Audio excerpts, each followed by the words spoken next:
Labą dieną, gerbiami draugai, kolegos, migrantai.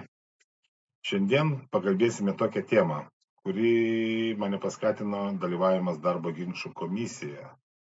Tai vat prieš savaitę dalyvavau darbo ginčių komisijose kaip komisijos narys. Iš tikrųjų, bylų daug, tą dieną išnagrinėta buvo 13 bylų, ten aišku daug labai taikos sutarčių, kas labai sveikintina dabar.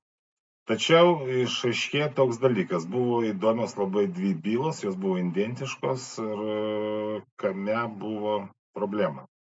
Tai dabar tiesiog buvo tose bylose praleistas terminas labai smarkiai, 2 metai praleista ir komisija, kurioje aš irgi buvau narys, mes negalėjome, nebuvo priežasties atnaujinti termino, nes tiesiog darbuotojai nurodė, kad nežinojo apie savo teisės, nežinojo, kad tą dalyką galima kažkaip tai kitaip sureguliuoti.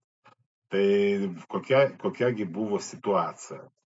Dabar prieš jau 2 metus žmonės dirbo įmonėje, aš kaip visada nesakau nei įmonės, nei darbuotojų, ne kokioj komisijoje dalyvavau, bet iš tikrųjų komisija šita labai patyrusi ir ten pirmininkas labai patyręs ir mes šiek tiek diskutavom ir ten biškį apie darbo kodekso klaidas, kurios pakalbėsim biškį vėliau. Tai tiesiog pasakysiu, kame buvo problema. Tai vat žmonės atėjo pensinio amžiaus, sukako ten dviem moterims. Ir tiesiog darbdavys pasakė, jeigu norit išeiti, pasakė, kad jau pensinis amžius, norim išeiti iš darbo.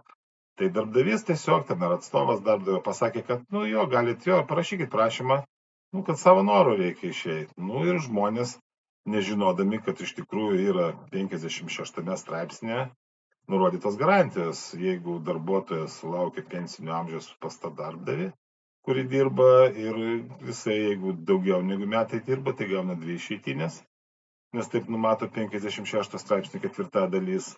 Jeigu 1 metų neišdirba, tai daleiskim prieš pensiją atėjo iš kitur, tai vieną atlyginimą vis tiek turi gauti. O 55 straipsnių, kaip visi mes suprantam, kad nėra jokios išeitinės išmokos. Tiesiog žmogus parašo prašymą, ten aišku, darbdavys tikriausiai netaikė to 20 dienų termino, kurį reikia atidirbinėti dar. Tiesiog, leido, aš dabar nesakysiu apie tas datas, tikriausiai atleido tą pačią dieną, nes visgi prašymas jau buvo su tokiu akcentu, kad darbuotojams pensinis amžius. Tai tokia ir situacija buvo. Žmonės kreipėsi į komisiją mes diskutavom, aišku, ir pasakėm, ir komisija aiškiai nurodė pirmininkas, kad tas atsisakymas nagrinėti, nes terminas praleistas būtų dar mėnesis, ten iki pusę metų dar galima būtų kažkaip tai diskutuoti, bet 2 metai, virš 2 metų buvo praleistas terminas ir tiesiog komisija neatstatė to termino, bet aiškiai paaiškino moterims, kad procedūrinis terminas nepraleistas ir jie galės kreiptis į teismą. Tai aišku, ir viena ir kita moteris, ten iš eilės buvo 2 bylos, tiesiog iškart pasakė, ne, mes į teismą neeisim. Visi supranta, kad tie teismai atimė ir laiko ir vis tiek reikia kažką tai galbūt samdyti teisininką, bet pirmininkas aiškiai nurodė, kad tikrai jūs dar nesakykit, kad ne, bet visą mėnesį turit ir jūs puikiausiai gali kreiptis į teismą. Davė supras darbdaviui, kad byla pralaimėtina. Tiesiog, kad, gal jūs pasiūlykit kokį nors ten, nežinau, kompromisinį variantą, ten kokius ten pusę atlyginimo. Tiesiog teisininkas pasakė, kad šiuo momentu, kad ne, visi tikisi, kad nesikreips į teismą ir nereikia iš vis nieko mokėti. Tai šitas 2 bylos mane paskatina tiesiog įrašyti šitą laidą ir tiesiog biški padiskutuoti, pasakyti, ką kalbėjo pirmininkas, kad šitoje vietoje darbo kodekso kūrėjų galbūt ne klaida, galbūt čia buvo toks sąmoningas tos normas, kad tas atleidimas, kada pensinis amžius sukako, kad būtų 56 straipsnį. Iš tikrųjų, kaip mes diskutavom, tai jisai sakė, kad čia tas dalykas turėtų būti 55 straipsnį, ten papildomai daly, dėl to, kad jau būtų tas straipsnis visiems matomas, kad pavyzdžiui savanorių išeini ir ten yra dar vienas punktas, kur pensinio amžiaus su išeitinim leidžia. Tai būtų vis tiek daugiau, tikrai daug daugiau atvejų, kad žmonės visgi žinotų apie tą.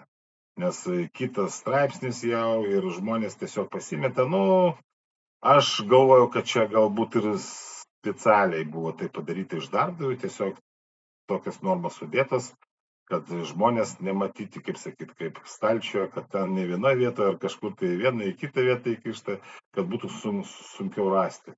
Tai aš, čia mano tokia nuomonė, kad aš galvoju, kad tai taip buvo. Tai ką aš dabar tiesiog noriu visus atkreipti dėmesį, kolegos, žiūrėkit. Visi mes suprantam, kad šitie žmonės jau pensinio amžiaus patys kažko tai negali, jie tiesiog, tikrai jau išdirbę visą gyvenimą, jau nenori kažkokių tai teismų, bet aš kreipiuosi, daleiskim į jos vaikus. Vis tiek, pavyzdžiui, žmonės, kurie dabar, pastaruoju metu išėjo į pensijas, tai vis tiek jau vaikai pas juos jau suaugę žmonės, ten, kaip sakyt, virš 40 metų, tai įvairiai gali būti, bet tiesiog, kad ir šitie visi vaikai žinotų, kad visgi tas procedūrinis terminas yra 3 metai. Jeigu kažkieno tai tėvai, ten tėvas, motina išėjo į pensiją ir tiesiog nežinot, kokiam sąlygom, kaip, jūs tiesiog patikrinkit. Paklauskit pas savo tėvus, kaip jie išėjo. Galbūt nieko nesakė. Tai visada galima sodrai patikrinti straipsnį. Jeigu jūs suprantat, kad pensinis amžius buvo, lyg tai žmogus išėjo, čia nereiškia, kad sukako vakar pensinis amžius ir tu turi išeiti. Tu gali dirbti ir 2, ir 3 metus, jeigu tave laiko darbdavys, bet tiesiog tas vis tiek prašymas turi būti pateiktas ir ta garantija niekur neprapuola. Įstatymas nenumato, kad tau sukako šiandien ir ten 3 darbo dienos parašysi ar ne. Jeigu parašysi, tai gausi, jeigu jau po to tu nieko negausi. Ne, iš tikrųjų, ta garantija nėra, jos darbuotojas nepraranda. Tai va, tai tiesiog ir noriu pasakyti, kad jūs pasidomėkit, nes iš tikrųjų, aš įsivaizduoju, kad tikrai labai daug tokių bylų ir galėtų būti, nes pirmininkas paminėjo, kad praktika pagal seno kodeksą buvo ir jinai buvo sėkminga, iš tikrųjų darbdavys turi tiesiog, darbdavys stipresnioji pusė. Ir jisai turėjo tiesiog, aišku, kada sako, išeik pats, darbuotojas to nežino, tai darbdavys vis tiek žinojo, kad 55 straipsnis čia savo norų. Ir darbdavys žinodamas, kad žmogus pensinis amžius sukako, turėjo pasakyti, kad yra ir kitų straipsnių, jūs pagalvokit, bet tos informacijos nebuvo pasakyta, darbdavį tenkina toks prašymas, aišku, darbdavį nereikia mokėti ten 2 išeitinių kompensacijų. Tai įsivaizduokit, jeigu kiekvienam ten 100 žmonių išeina, tegul, nesvarbu. Mes šiandien diskutuosim apie procentus, bet tiesiog sąžiningas darbdavys tai privalo padaryti, nes įstatymas taip numato. Aš visada sakau, kad jeigu blogi įstatymai ir darbdaviai ir darbuotojai, mes turim stengtis juos keisti, bet kol jie nepakeisti, mes turim dirbti pagal įstatymus. Ir darbdavys, aišku, jie krauna pelnus, jie nenori atiduoti tų pinigų, jie skaito, kad čia jos pinigai, bet jie neskaito, kad tie žmonės visą gyvenimą, ten tegul ne pas vieną darbdavį, bet vis tiek žmonės dirba visą gyvenimą, savo sveikatą paliko, atiduodami save darbui. Ir jie net į pensiją negali išeiti su išeitiniam kompensacijom. Tai va šitoj vietoj, kolegos, padarykit savo tėvam galbūt dovaną kokią.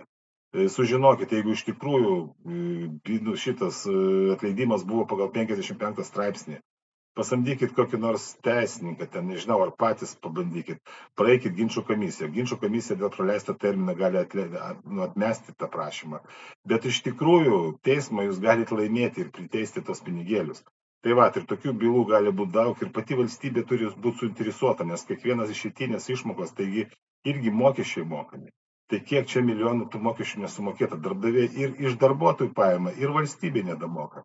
Tai va, tai aš dabar visada, jeigu kalbėsiu apie darbdavius, apie blogus darbdavius, visada pabaigoje sakysiu, kad stengsimės daryti taip, kad tokie nesąžiningi darbdaviai, kurie nemoka tokių išeitinių išmokų, manipuliuoja, tai aš visada jiems taip sakysiu, kad lauksim, kada tokie nesąžiningi darbdaviai tikrai bankrutuos.